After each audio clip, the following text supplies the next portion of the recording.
Schedule அப்படின்னா என்னன்னா ஒரு அன்ஈவனா இருக்க ஷெட்யூல நம்ம ப்ராப்பரா கரெக்டா நீட்டா மாத்துறது தான் வந்து சீரியலைசபிள் அப்படின்னு சொல்லுவோம். ஓகேவா? சோ அடுத்தது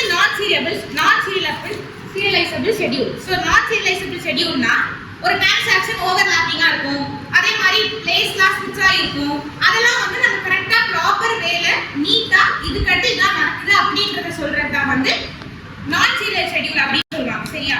அடுத்து நான் சீரியல் ஷெட்யூல் வந்து இப்போ ஒரு தடவை ரன் ஆகுது அப்படின்னா ஆக்சுவல் டேட்டாபேஸ் ஆபரேஷனை கேரி அவுட் பண்ணி வெளியே கொண்டு வரும். அதுல மல்டிபிள் டிரான்சாக்ஷன் ஒரே டைம் நடக்குதுன்னா நிறைய அவுட்புட் வந்துட்டே இருக்குமா, அப்ப நம்மளால ப்ராப்பரா அதை என்ன பண்ண முடியாதுன்னா ஷெட்யூல் பண்ண முடியாது. சோ அதுதான் வந்து நான் சீரியலைசபிள் ஷெட்யூல்னு சொல்லுவாங்க. இப்போ பாருங்க, கீழ அந்த எக்ஸாம்பிள்ல பாருங்க, ஃபர்ஸ்ட் டிரான்சாக்ஷன் 1ல டிரான்சாக்ஷன் 2 ரெண்டு இருக்கா. ஃபர்ஸ்ட் R னா read, W னா write. ஏன்றது வந்து ஒரு டிரான்சாக்ஷன் வச்சிருக்காங்க. இப்போ R of A, W of A நடக்குது. அகைன் செகண்ட் டிரான்சாக்ஷன்ல ஃபர்ஸ்ட் முடிச்சதுக்கு அப்புறம் செகண்ட்ல read of B, write of B நடக்குது. அகைன் மறுபடியும் write of B நடக்குது. read of B நடக்குது பாத்தியா? இப்போ B ஷெட்யூல் வந்து அதை ரைட் பண்ணுது. ரைட் பண்ணி முடிச்சதுக்கு அப்புறம் இங்க A நடக்குதுன்னா ஓகே. ஆனா என்ன நடக்குது, மறுபடியும் B ஷெட்யூல்லே தான் வந்து நம்ம என்ன பண்றோம், ரீட் பண்றோம். ஓகேவா? சோ அந்த இடத்துல வந்து அது நான் சீரியலைசபிளா இருக்கு.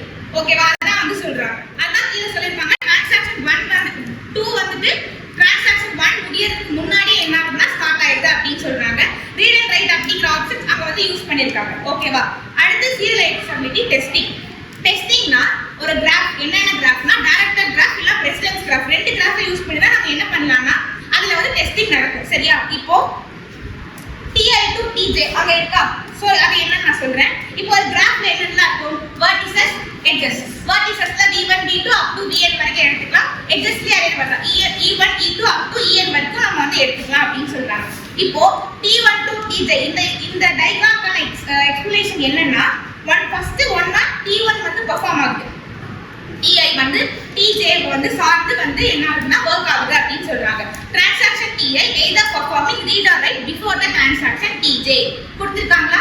tj க்கு முன்னாடி ஃபர்ஸ்ட் ti வர்க் ஆகுது, அதுக்கு அப்புறம் tj வர்க் ஆகுது. இதுதான் வந்து இந்த கிராஃபோட எக்ஸ்பிளனேஷன். ஓகேவா? சீரியலைசபிலிட்டி டெஸ்டிங்னா என்ன புரிஞ்சுதா? ஓகே தானே? எப்படி கிராஃப் வந்து கொடுத்திருந்தாங்கன்னா ஃபர்ஸ்ட் இதுதான் எக்ஸிக்யூட் ஆகும், செகண்ட் இது எக்ஸிக்யூட் ஆகும், அதை கிராஃபிக்கலா ரெப்ரசன்ட் பண்றோம். அதான் வந்து சீரியலைசபிலிட்டி டெஸ்டிங். அடுத்து டைப்ஸ் ஆஃப் சீரியலைசபிலிட்டி. இதுல ரெண்டு டைப்ஸ் இருக்கு. ஓகேவா? கான்ஃப்ளிக்ட், வியூ அப்படின்னு சொல்லி ரெண்டு டைப் இருக்கு. ஃபர்ஸ்ட் கான்ஃப்ளிக்ட் அப்படின்றது என்னன்னா மெயினா எதுல ஃபோக்கஸ் ஆகும்னா சப்செட் அப்படின்றது. Subset of சீரியலைசபிலிட்டி. சப்செட்னா என்ன, ஒரே ஒரு செட்ல இருந்து நம்ம நிறைய செட் இருக்கதா சப்செட்னு சொல்லுவோம். அதில் தான் ஃபோக்கஸ் பண்ணுவோம். ஓகேவா? இது வந்து என்னன்னா ஐடென்டிக்கல் டேட்டா வந்து இப்போ ஒரு டிரான்சாக்ஷன் நடக்குது, அது ஐடென்டிக்கலா ஒரு டேட்டா இருக்குன்னா அந்த டிரான்சாக்ஷன் ஃபுல்லா ஐடென்டிக்கல் டேட்டா எக்ஸிக்யூட் ஆகணும் அப்படின்றது வந்து அங்க ஒரு மெயின் பாயிண்டா இருக்கும். அடுத்தது each transaction has a value, அதாவது எல்லா டிரான்சாக்ஷனுக்குமே ஒரு வேல்யூ இருக்கும், ஒரு யூனிக்னஸ் இருக்கும். சரியா? திஸ் யூனிக்னஸ் எப்படின்னா டூ ஆபரேஷன்ல வந்து சைமல்டேனியஸா நடந்துட்டே இருக்கும் அப்படின்னு சொல்லுவாங்க. அதுக்கு 3 ரெஸ்ட்ரிக்ஷன்ஸ் இருக்கு. டேட்டாபேஸ்ல டிரான்சாக்ஷன் நடக்க 3 ரெஸ்ட்ரிக்ஷன்ஸ் இருக்கு. ஓகேவா? அந்த 3 ரெஸ்ட்ரிக்ஷன்ஸ் பாருங்க. Different database should be used for 2 procedures.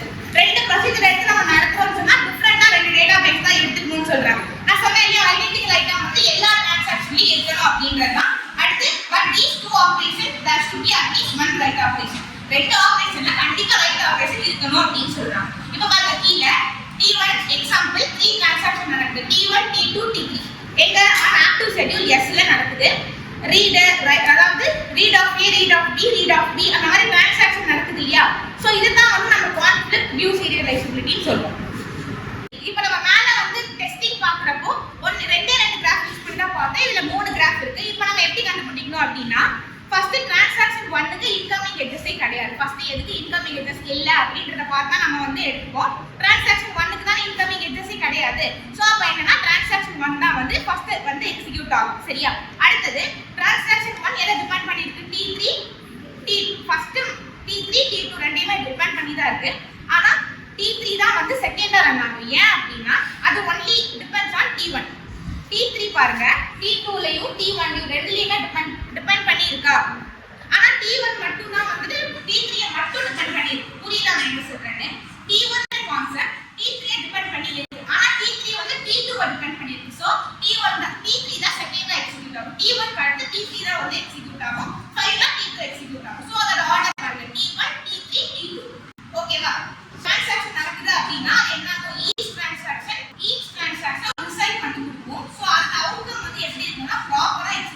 Each data என்னன்னு ப்ராப்பரா எக்ஸிக்யூட் ஆயிருக்கணும் அப்படிங்கற சொல்றது தான் வியூ சீரியலைசபிலிட்டி. இதுல வந்து contracts conflict serious with avoiding database inconsistency avoid பண்றதுக்கு இத நம்ம யூஸ் பண்றோம். இதுல என்ன இருக்குன்னா 3 சர்க்கம்ஸ்டன்ஸ் வந்து ஃபாலோ பண்றாங்க. என்னன்னா the first prescribed the same kind of transaction appears on every schedule. அதாவது எல்லா ஷெட்யூல்லையுமே ப்ரீரெக்வைஸ்னா முன் நிபந்தனை அப்படின்னு சொல்றாங்க. அது வந்து எல்லா டிரான்சாக்ஷன்லயுமே கரெக்டா இருக்கும்னு சொல்றாங்க. அதுக்கப்புறம் செகண்ட் ரெக்வயர்மெண்ட் என்னன்னா different read or write option should be either used ஏதாவது ஒரு ஷெட்யூல்ல read or write option different டைப்ஸ்ல நம்ம யூஸ் பண்ணிக்கலாம் அப்படின்னு சொல்றாங்க. அடுத்தது லாஸ்ட் ரெக்வயர்மெண்ட் என்னன்னா கான்ஃப்ளிக்ட் ஆகுது. அதாவது எய்தர் டைம் டேபிள் இல்லனா ஒரு சிங்கிள் டேட்டா ஐட்டம் எக்ஸிக்யூட் ஆகும்போது கான்ஃப்ளிக்ட் ஆகக்கூடாது அப்படின்னு சொல்றாங்க. ஓகேவா? அடுத்தது வாட் இஸ் வியூ ஈக்குவலன்சி. இத நம்ம எப்படி டெஸ்ட் பண்றோம் அப்படின்னா இதுக்கு ஒரு 3 ரெக்வயர்மெண்ட்ஸ் இருக்கு. 3 ரெக்வயர்மெண்ட்ஸ் இருக்கு. என்னென்ன அப்படின்னா same piece of data read for the first time. Schedule 1 schedule 2 நம்ம ரெண்டு எடுத்துட்டோம்னா ஃபர்ஸ்ட் ரெண்டுலயுமே ஏக்கற இதுதான் வந்து ரீட் பண்ணும் அப்படின்னு சொல்றாங்க. அடுத்தது செகண்ட் சேம் பீஸ் ஆஃப் அதாவது same piece of data must be write for final. இப்போ வந்து ஃபைனலா நம்ம எழுதுறதுல ஏன் ஒரு பீஸ் ஆஃப் டேட்டா நம்ம எழுதுறோம்னா டிரான்சாக்ஷன் 1லயும் அது அப்டேட் ஆகும், டிரான்சாக்ஷன் 2லயும் அது அப்டேட் ஆகும். எவ்வளவு ஷெட்யூல் ஆகுதுன்னா அதே அப்டேட் ஆகும் அதுல. அடுத்து மிடில் ஆஃப் தி சீக்வென்ஸ்ல இப்போ ஷெட்யூல் 1 வந்து T1 ரீட் பண்ணுது. T1ல ஏன்ற ஒண்ண ரீட் பண்ணுதுன்னா அதை என்ன பண்ணும்னா T2ல போய் ஏவ அப்டேட் பண்ணும்னு சொல்றாங்க. ஓகேவா? இப்போ பாருங்க கீழ அந்த எக்ஸாம்பிள்ல இப்போ ரீட் ஆகுது அப்புறம் ரைட் ஆகுது, மறுபடியும் ரீட் ஆகுது, அடுத்து என்ன ஆகுது ரைட் ஆஃப் ஏ நடக்குது. நாங்க என்ன நடக்கணும் ரைட் ஆஃப் பி நடக்குது. அதனால அடுத்த ஷெட்யூல்ல பார்த்து ரீட் ஆஃப் பி நடக்குது. ரெண்டுமே அங்க ஏகே நடந்தாலும் அடுத்த ஷெட்யூல்ல ரைட் ஆஃப் பியும் ரீட் ஆஃப் பியும் நடக்குது. ஓகேவா?